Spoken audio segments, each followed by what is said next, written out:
Welcome to the Encourager Podcast. I'm Rebekah Scott.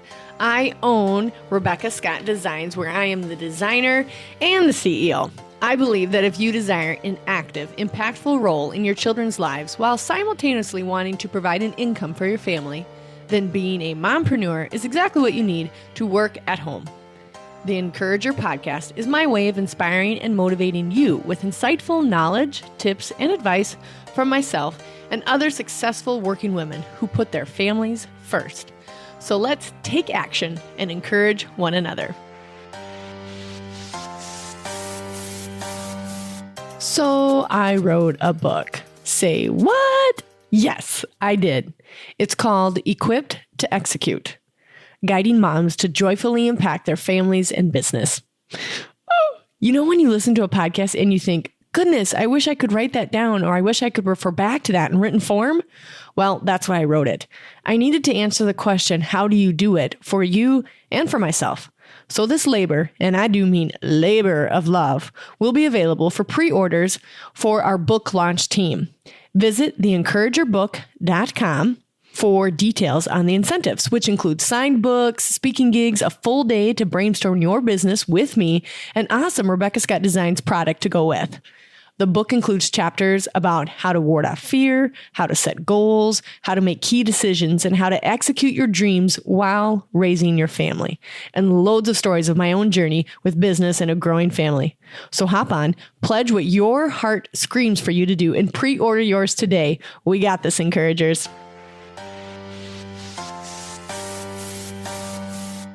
Hello, Encouragers. Today, I'm going to talk about my family system. I'm talking about the 4 systems that I've narrowed it down to in my life that I run. And that is my me system, my family system, my work system, and my food system. And today I'm going to talk about my family system. So really what I narrowed it down to is 6 rules that I follow, or rather guidelines. And feel free to change these for your family, but this is what I use that have really worked for our family throughout the years. And I've only been parenting for 10 years, and as you know, everybody learns something new every day. But these are the rules that have really started to work. And then once you get these to start working, I would recommend at least 6 weeks of following these rules. Then you can make them stiffer if you need to, or adjust and make them a little bit easier even. Maybe they were too stiff and they weren't attainable. So pick a system, maybe follow these or create your own, but then give yourself at least 6 weeks, Usually it's about 12 weeks to decide what you need to change or not. And I need to start by saying first, my husband and I chose 3 things that we would implement for our family because we felt like when they graduate at 18, or in Ivy's case, 19, because I love her, we picked 3 things out for our families because when they turn 18, we wanted them to remember at least these 3 things when they moved out of the house. Now, obviously, they'll learn all the lessons you have to teach them, but it seemed really overwhelming to me. So I thought, let's just pick 3. And this will be our thing that we emphasize when we are having disagreements or a life circumstance come up, that we can ask ourselves these 3 things. So we want to teach our children honesty, why it's important to be honest, even if it's painful. And even if you don't want to tell the truth, it's the right thing to do. And we picked humbleness. That was really important to us, that they not be cocky or overconfident, that they remain humble. And humble really came about because our son, Gus, is fantastic at sports. He's a very good little athlete. And so we just wanted to make sure that he's been gifted with that, but that he also knew how to remain humble. So we knew that we wanted humbleness on our list. And then we chose kindness. And that's just something that's very important to both Nick and I, that the kids just know how to be kind. They know how to put themselves in another person's shoes, think about it from their perspective, and just be kind. So you can pick from the Beatitudes, you can pick from the Bible, but pick 3 things that your family want to emphasize on. And in ours, we have a little crest. It's like this family emblem on our door. And it says Scott's established 2003, the year we got married. And then these 3 things.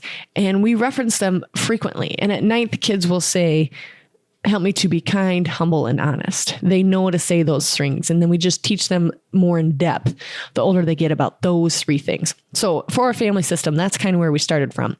And now into the 6 rules or guidelines. We have a no cell phone on the couch rule because it's easy to be sitting with your spouse or be sitting with your kids, but not really with them, right?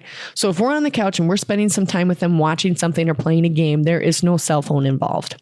which may sound really strange and difficult depending on the age of your kids, but think about what a game changer that would be. So if you get up off of the couch to go check your cell phone, there's the action of doing it and your kids watching you do it, but you're also saying, listen, I need a minute to check these messages and then I'll be back. So you're creating at least some kind of parameter for them to know what's going on rather than just always being on your phone and sneaking on your phone while you're spending that family time.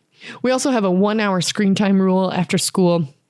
In the summer, this changes. I totally get it. My oldest, Gus, really loves screens, loves them. Computer, TV, games, phone, doesn't matter. He loves screens. So we have to really watch for his addiction with that. And so he gets 1 hour of screen time.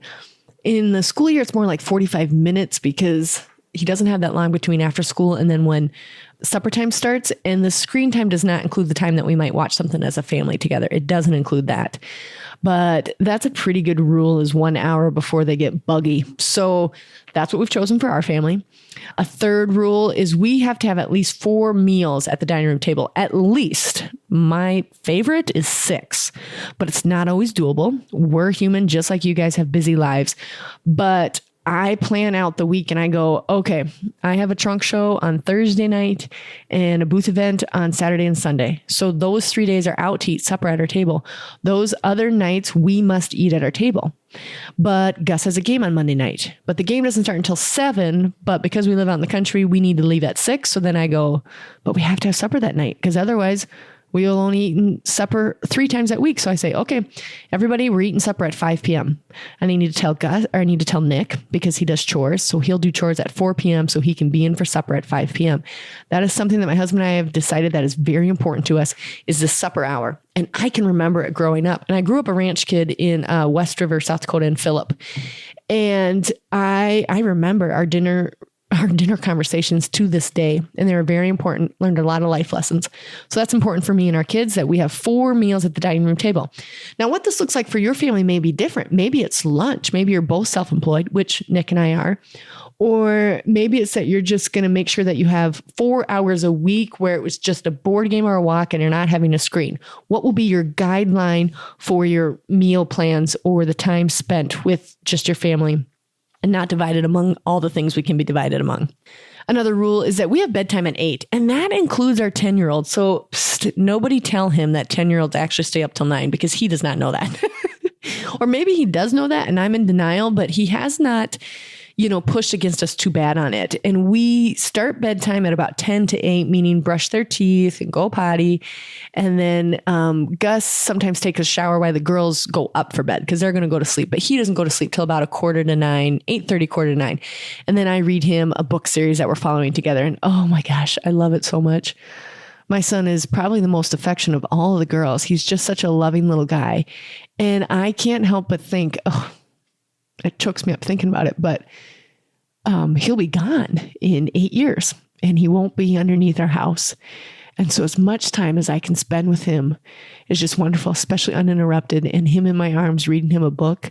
I will cherish these years. So those nights are super important to me, as you can hear my voice. So goodness, us mamas, oh my gosh, soft-hearted.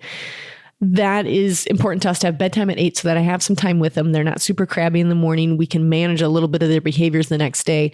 We totally underestimate how much sleep kids need. And then also how much downtime they need. Like the level that we keep them so busy it's not healthy, and you get crazy kids. So manage their bedtime and also their activities. Number 5 rule is that I have a long lunch break. I have a 2-hour lunch break from 11:30 to 1:30. And I've gone into deep detail about what we do during that lunch break. And I can do that as well in our food system that I will talk about. But, we start pickup at 11:30, then we do lunch, then we do game time, and then we have nap time. And we just kind of make that a rule. So I don't make appointments that are going to go past 11 because I got 30 minutes home because of where we live. So I need to be home by 11:30 to start that routine. And I tell you what, that is why my nap time only takes about 10 minutes to get the girls to sleep, because they are so attuned to what the system is. And so have a lunch system that's super drilled down where you're like, oh, it's 10 to noon. I got to quit work. And it's easy to quit work when you know that you can put them down so quickly and do the things that need to be done, because you know you can jump right back in because it doesn't take 45 minutes to put the child down. However, I do know that teething changes things. We call it the Papa Nana hangover. Monday lunchtime is never normal if they've been with my mom and dad. All of those things may change things. But for the most part, about 4 or 5 days out of the week, we're pretty attuned to this long lunch break from 11:30 to 1:30. Another rule that we have in our house is that we have the 6 to 8 p.m. is an all family hour, or if it's 5 to 7, depending on what we were talking about, if you had to move your supper hour up. But from 6 to 8 is pretty much all family for us. I shut the machines off, shut the computer off, or at least turn the screen off. Even the screen will be tempting to me to just jump on quick and check a few things. So if I remember, shut the screen off, do our supper hour, do bath time, do laundry. We still do like chores and stuff like that. It's not like staring at my child for 2 hours, but it's more family focused. Go watch the sunset. We love to do that here on the farm. Go feed the horses, go for a walk, go work on the new house that we're remodeling, whatever it is. But I try to do those 2 hours that is just family oriented. So pick the same out for your family. What is like, an hour or two at night that's just going to be you and the family. And what does that look like? Does that look like also the no cell phone? So I hope these have been helpful. They are just 6 general rules or guidelines: the no cell phone on the couch, the 1 hour screen time, 4 times supper at the table, a bedtime at 8 for everybody, a long lunch break to work those systems, and then 6 to 8 when we do all family, whether that's walking and supper and baths and that sort of thing. Those have really helped me do what I want to do. And it's important to find a system that works for you, because your family will take second seat if you do not create a system, because your business will run you over, especially if you're in the beginning stages or even in the middle stages and you still feel like you're hustling. Pick a system for your family so you can recall that back when you start feeling guilty about things. You go, you know what though? I had that long lunch hour and we had a lot of good heart to hearts during that. It's helping you work these systems. And then also pick out 3 values for your family, 3 to 4. And my family is honesty, humbleness, and kindness. And whatever yours might be, you can pick from the Beatitudes, you can pick from the Bible, pick a family crest and cut it out. I cut out a family crest out of wallpaper, and then got some lettering to say Scott's established 2003. And what's really funny about my family crest is it looks like a pregnant lady. So maybe that's why I have 4 babies, is because I was speaking it into action all these years.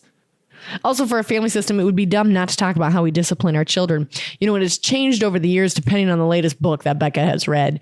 But the current system that we found has really worked with the ages of our children, 10, 7, 4, and 2, is they have an early bedtime. So if you're misbehaving, the consequence is that you go to bed early. And going to bed early is not fun for them. They already go to bed at 8, but they go to bed 10 minutes earlier, 20 minutes earlier, whatever time matches the discipline, and they have to go to their room without their siblings and just lay there. They don't have to fall asleep, but you got to go to bed early. And if it's before supper time, depending on how it is, that happens too. But the discipline, depending on the severity, they go to bed early. Sometimes it's an hour early. Sometimes it's only 10 minutes early. Another thing for my family that we love to do together is that we pray for strangers on sidewalks. Anytime we see someone who's not in a car or on a bike, as we are in the car traveling and we see someone, we pray for them. And my little kids know, they'll say, Mommy, there's a man, pray for him. And we pray for him out loud. We just say, Dear God, just be with this man. We pray that he knows who you are, that he has warm food and a warm belly and a warm bed tonight, Father, and that he is seeking you out. That might be a prayer. Sometimes the girls say their own little prayer. And, it's quite comical to hear children pray. I love it. I love it. I love it.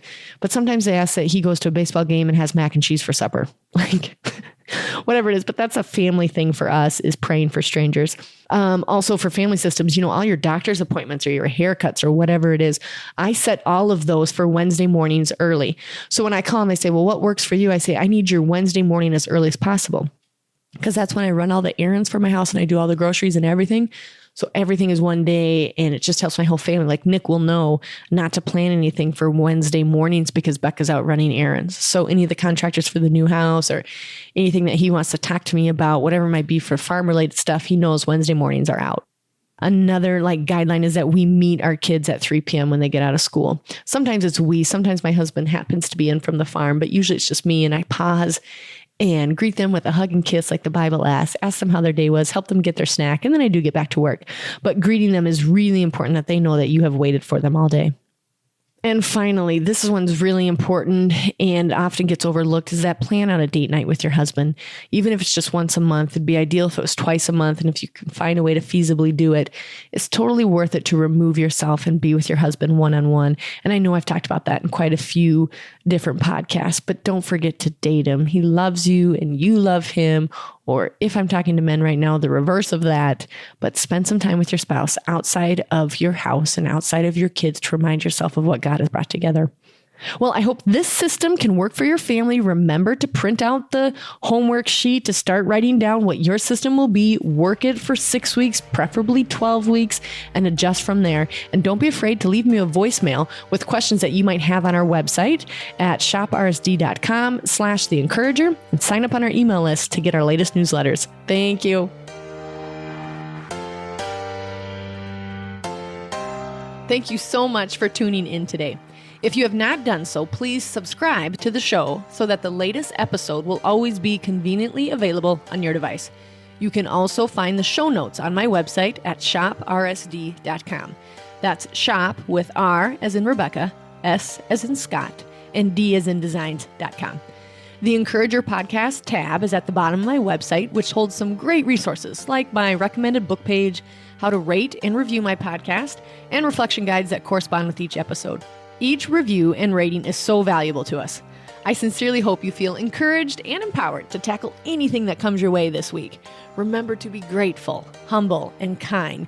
Then joy will come ushering in. Until next time on The Encourager.